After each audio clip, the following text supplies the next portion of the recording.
रतनपुर गांव में एक गरीब किसान मोहन अपनी बीवी गीता के साथ रहता था। सुबह के वक्त मिट्टी के छोटे से घर में चूल्हा जल रहा था, जिस पर लोहे की कढ़ाई में थोड़ी सी सब्जी पक रही थी। अचानक दरवाजा खटखटाने की आवाज आती है। अरे इतनी सुबह सुबह कौन इतने जोर जोर से दरवाजा पीट रहा है? दरवाजा खोलते ही सेठ रघुनंदन गुस्से में लाल पीला खड़ा था, जो कि बहुत लालची और चालबाज है। वह हर किसी से 2 गुना ब्याज वसूलता था। मोहन, बहुत हो गया तेरा नाटक। मेरे पैसे कहाँ हैं? सेठ जी, कल ही तो मैंने आपको पूरी रकम दे दी थी और पूरा हिसाब पक्का कर दिया था। और मैंने आपके पुराने पैसे भी कब के लौटा दिए हैं। देर की वजह से तेरा ब्याज बढ़ गया है। अब वो उधार तुझे 5 गुना ब्याज के साथ लौटाना होगा। 5 गुना? सेठ जी, यह तो अन्याय है। मैंने मेहनत करके ब्याज सहित पूरे पैसे चुका दिए हैं। मैं गरीब आदमी इतना भारी ब्याज कैसे दे सकता हूं? ज्यादा जुबान मत चला। अगर पैसा नहीं दिया ना, तो तेरे घर का ताला तोड़कर बर्तन कपड़ा सब उठा ले जाऊंगा। तेरी बैलगाड़ी भी बेच दूंगा। सेठ जी, गरीब का खून चूसकर आपको क्या मिलेगा? हमारे साथ ऐसा मत करिए। इतना ज्यादा ब्याज मैं नहीं दे पाऊंगा। पैसे तो तुझे देने ही पड़ेंगे। देख लूंगा मैं तुझे। याद रखना मोहन, रघुनंदन से पंगा लेना आसान नहीं है। सेठ मोहन को धमकाते हुए चला जाता है। जाते जाते अपने नौकर भीखा से कहता है। इस गरीब भिखारी की इतनी मजाल! मुझे ना बोलकर इसने गलती कर दी। इसे तो सबक सिखाना पड़ेगा, ताकि गांव में बाकी गरीब भी डर में रहे। आप बताइए, ये जिंदगी कब बदलेगी? रोज रोज 2 वक्त की रोटी के लिए जूझना पड़ता है। कभी मन करता है घर की टूटी छत ठीक करवा दूं, तो कभी सोचती हूँ कि हमारे पास भी अच्छे कपड़े हों। लेकिन लगता है किस्मत ने हमें बस तंगी ही दी है। मुझे पता है तुम्हें तकलीफ है, पर मैं क्या करूं?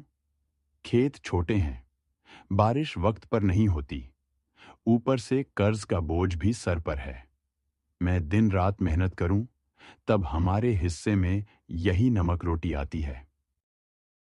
मेहनत, हाँ, मेहनत तो आप करते हैं, लेकिन भगवान हमारी सुनता ही कहाँ है। लगता है जैसे भाग्य ने हमें इस गरीबी में ही सड़ने के लिए भेजा है।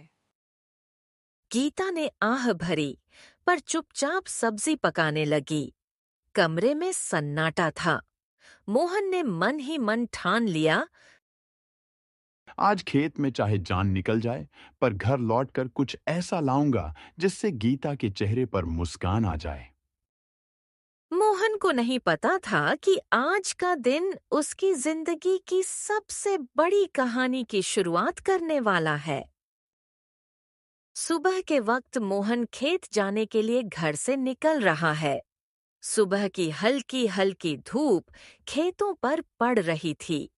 गीता के मन में आज कुछ हलचल सी चल रही थी। मोहन रोज गांव के बीच से होकर जाने वाला रास्ता मंदिर के पास से गुजरता था। मंदिर में उस वक्त बस पुजारी ही थे, जो सफाई कर रहे थे। प्रणाम पंडित जी। कैसे हैं आप? तबीयत ठीक है ना आपकी?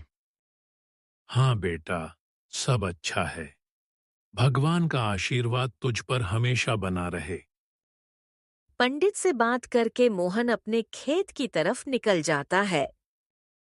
सांझ को वहीं गांव का सबसे अमीर सेठ रघुनंदन अपने नौकर भीखा के साथ घर पर बैठा था। सेठ के मन में लूट की एक रीढ़ फैंसी योजना थी। उसने धीमी आवाज में कहा। देखो भीखा, मंदिर में जो सोने चांदी के गहने हैं, वो कल रात मेरे घर में होने चाहिए। गांव वाले मेरी इज्जत करते हैं, पर पैसा बढ़ाना है हमें। भीखा घबराकर बोला, सेठ जी, पर यह पाप होगा। भगवान के घर से गहने चुराना ठीक नहीं है। सेठ ने हंसते हुए कहा, अरे मूर्ख, भगवान को गहनों की क्या जरूरत? असली भगवान तो पैसा है।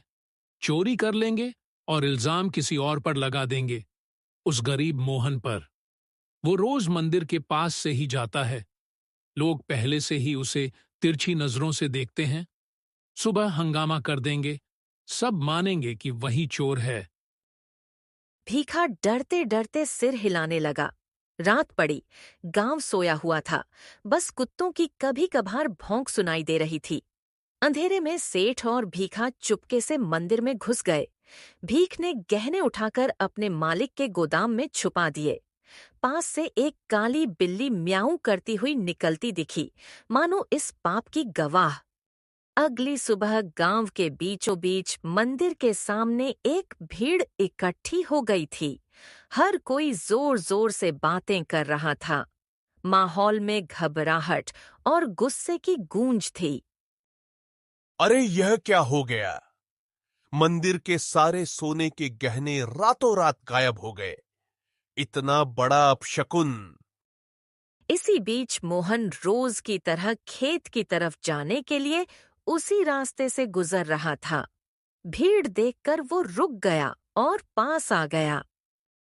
अरे क्या हो गया भाई लोग? इतनी सुबह सुबह ये भीड़ किस बात की है? अरे मोहन, तूने सुना नहीं? मंदिर में चोरी हो गई। भगवान के सारे गहने कोई उठा ले गया। मोहन यह सुनकर चौंक जाता है। भीड़ में खड़ा असली चोर सेठ रघुनंदन बहुत मासूम बन रहा था। पंडित जी, आप बताइए, कल रात तक तो गहने मंदिर में थे, फिर अचानक कौन ले गया? क्या आपने मंदिर के आसपास किसी को आते जाते देखा है? आपको किसी पर शक है क्या? मंदिर के पास से तो कई लोग गुजरते हैं, लेकिन रोज सुबह सुबह खेत की तरफ जाने के लिए मोहन इधर से निकलता है। मगर मोहन ऐसा काम करेगा, मुझे नहीं लगता। जमाना खराब है पंडित जी। आदमी की नियत कब बदल जाए क्या पता। और वैसे भी जिसने किया है वह मुंह से कभी मानेगा नहीं। मैंने अपनी आंखों से देखा है। रात को जब मैं खेत की तरफ जा रहा था, मोहन मंदिर के पास चुपके घूम रहा था।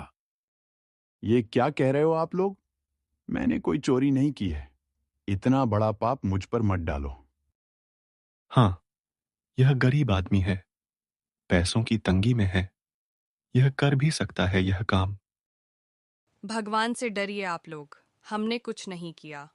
हम गरीब जरूर हैं, लेकिन चोर नहीं। मेरे पति जितना ईमानदार इंसान इस पूरे गांव में कोई नहीं है। अब मोहन और गीता की आंखों में आंसू आ गए। भीड़ ने उनकी एक न सुनी और उन्हें गांव से निकाल दिया। मोहन और गीता रोते रोते गांव छोड़ चुके थे। गांव के बाहर एक सुनसान जगह पर टूटी फूटी झाड़ियों और खंटीली झाड़ियों के बीच एक पुरानी पड़ी झोपड़ी मिली। मजबूरी में वहीं उनका नया घर बन गया। सुनिए जी, यह जगह कितनी सुनसान है। न पास में कोई इंसान, यहाँ आसपास की झोपड़ियों में कोई रहता भी नहीं है। न खाने को कुछ है। अब हम क्या करेंगे? क्या करें गीता? जब अपना गांव ही हमें ठुकरा दे तो कहीं और सहारा ढूंढना पड़ता है। यही हमारी तकदीर है। मैं तो ये सोच रहा हूं, आखिर चोरी की किसने है और इल्जाम मुझ पर डाल दिया गया। मैं असली चोर का पता लगाकर रहूंगा। दिन ढल गया। गीता रोते रोते सो गई। मोहन सारी रात परेशान बैठा रहा। अगली सुबह जब मोहन उठा तो उसने देखा कि गीता रो रो कर भूख से कमजोर हो गई है। गीता, तुम यहीं रहो। मैं कुछ खाने के लिए लाता हूं। फिर अपने खेत जाऊंगा दूसरे गांव से होते हुए। तुम दरवाजा अंदर से बंद करके आराम करो। इतना कहकर मोहन जंगल की ओर चल गया। मोहन ने गीता को कुछ फल और आसपास की नदी से पानी लाकर दिया। मोहन दूसरे गांव से होते हुए अपने खेत जाने के लिए निकल गया। अचानक घने जंगल में सामने से एक साधु बाबा प्रकट होते हैं। उनकी लंबी दाढ़ी और वस्त्र उन्हें अलग ही आभा दे रहे थे। मोहन उनके पास गया। बेटा, तू कौन है? तेरे चेहरे पर चिंता की रेखाएं साफ दिख रही हैं। बाबा, मैं इस गांव का ही रहने वाला हूं, पर अब गांव वालों ने मुझे निकाल दिया है। सब लोग मुझ पर चोरी का झूठा इल्जाम लगा रहे हैं। मैंने कोई चोरी नहीं की। मोहन रोते रोते साधु बाबा को पूरी कहानी बताता है। सेठ का कर्ज, गांव वालों का इल्जाम और मंदिर से चोरी की घटना। बेटा, तेरी आंखों में छल नहीं है। तू सच्चा और साफ दिल का इंसान है। तेरी पीड़ा मैं समझ सकता हूं। ये दुनिया अक्सर गरीब पर झूठा इल्जाम लगा देती है, पर चिंता मत कर। भगवान न्याय करते हैं। असली चोर जल्द ही सामने आएगा। यह मेरा आशीर्वाद है। पर बाबा, कैसे? सब मुझे ही दोषी मान रहे हैं। गांव छोड़कर मैं और मेरी पत्नी यहां भूखे प्यासे पड़े हैं। कोई मेरी बात मानने को तैयार नहीं है। मैं कैसे साबित करूं कि मैं निर्दोष हूं? इस जंगल में एक श्रापित जानवर रहता है। उसने अपनी आंखों से असली चोर को देखा है। वही तुझे सच तक पहुंचने में मदद करेगा। पर ध्यान रहे, उस जानवर को ढूंढना आसान नहीं है। उसके पास जाना होगा, उसका विश्वास जीतना होगा, तभी वह तेरी मदद करेगा। श्रापित जानवर बाबा, वह कौन है? मैं उसे कैसे ढूंढूं यहां? जंगल में तो बहुत से जानवर हैं। वह एक श्रापित काली बिल्ली है। सच यह है कि उसकी आंखों ने वह दृश्य देखा है जो किसी और ने नहीं देखा। जा बेटा, उस जानवर को ढूंढ और उससे मदद मांग। वो बिल्ली तेरी जिंदगी बदल देगी। भगवान तेरा साथ देंगे। जा बेटा, सत्य की शक्ति तेरे साथ है।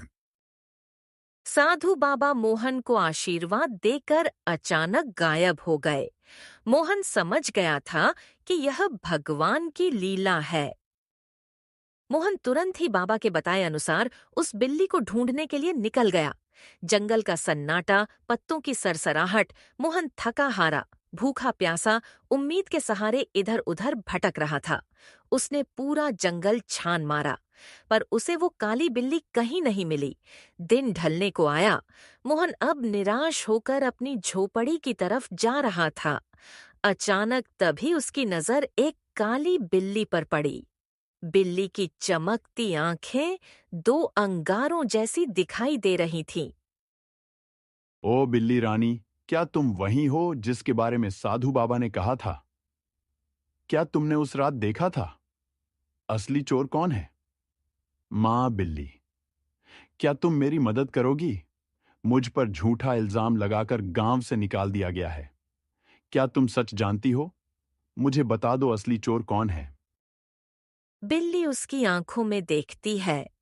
मोहन का साफ दिल और अच्छी नीयत देखकर जैसे उसे सब समझ आ गया हो।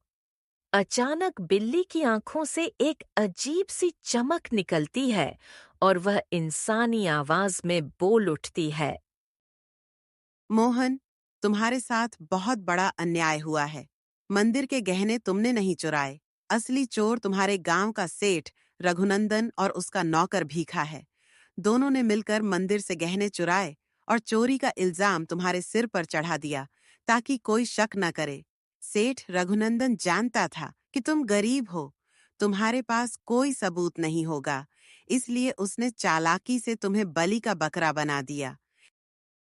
क्या गांव का सेठ रघुनंदन वही जो सबसे धर्म और दान की बातें करता है? और उसका नौकर भी तो यही सच्चाई है? गांव वालों ने मेरी ईमानदारी पर शक किया और असली अपराधी चैन से सो रहा है। मां बिल्ली, अब मैं क्या करूं? यह सच गांव वालों तक कैसे पहुंचाऊं? समय आने दो मोहन, सच को कोई दबा नहीं सकता। मैं तुम्हारी मदद करूंगी। तुम मुझे कल गांव लेकर चलो। मैं वहां जाकर सबको सारी सच्चाई बता दूंगी और तुम्हें निर्दोष साबित कर दूंगी। मोहन को बिल्ली की बातें सुनकर राहत मिलती है। वह घर जाकर गीता को पूरी बात बताता है।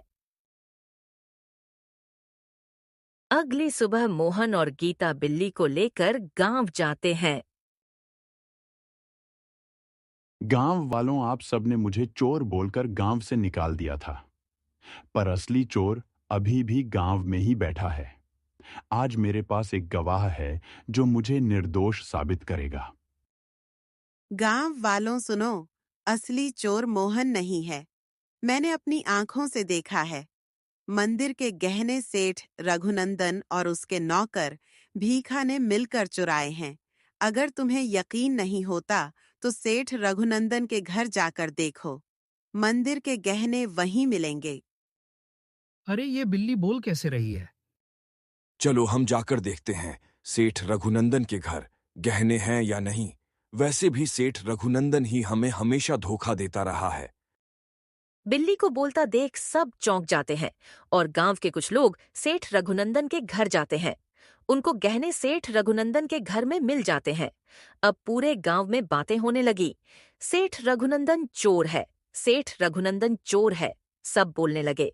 सेठ रघुनंदन ने चालाकी से अपने नौकर को इशारा करा और सारा इल्जाम नौकर पर डाल दिया। अरे नहीं नहीं, मैं चोर नहीं हूं। यह सब मेरे नौकर की करतूत है। मैं तो खुद हैरान हूं। झूठ मत बोलिए सेठ रघुनंदन जी। आप सबसे ब्याज में 4 गुना पैसे वसूलते हो, अब चोरी भी करवा रहे हो। ठीक है, अगर तुम सब कहते हो तो इस नौकर को सजा मैं दूंगा, क्योंकि यही असली चोर है। मुझे इस बारे में कुछ नहीं पता था। सेठ रघुनंदन ने पूरे गहने वापस मंदिर में रखवा दिए। अब गांव में उसकी कोई इज्जत नहीं करता है। पूरे गांव वालों ने मोहन से माफी मांगी। उन्हें अपनी गलती का एहसास हो गया। सब ने पूरे आदर सम्मान के साथ मोहन और गीता को गांव वापस बुलाया।